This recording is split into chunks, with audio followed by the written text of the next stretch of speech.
Detail చూస్తే ఆంధ్రప్రదేశ్ రాష్ట్ర జీవనాడి పోలవరం ప్రాజెక్టును ముఖ్యమంత్రి నారా చంద్రబాబు నాయుడు సందర్శించారు. ప్రాజెక్టు నిర్మాణం పనుల పురోగతిని సీఎం స్వయంగా పరిశీలించారు.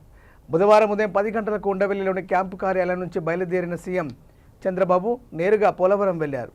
ఏరియల్ వ్యూ ద్వారా ప్రాజెక్టును పరిశీలించారు. ప్రాజెక్టు వ్యూ పాయింట్తో పాటు copper dam, butters dam, ECRF gap 1, gap 2 పనులను పర్యవేక్షించారు. నిర్మాణం చివరి దశకు చేరుకున్న డయాఫ్రమ్ వాల్ను కూడా సీఎం తనిఖీ చేశారు.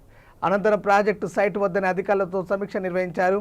పోలవరం ప్రాజెక్టు సైట్ వద్ద అధికారులతో సమీక్షలో భాగంగా సీఎం చంద్రబాబు పలు సూచనలు చేశారు. మంత్రులు నిమ్మల రామానాయుడు, కొలుసు పార్థసారథి, నాదెండ్ల మనోహర్, జలవనరుల శాఖ ఉన్నతాధికారులు ఇంజనీర్లకు దిశానిర్దేశం చేశారు.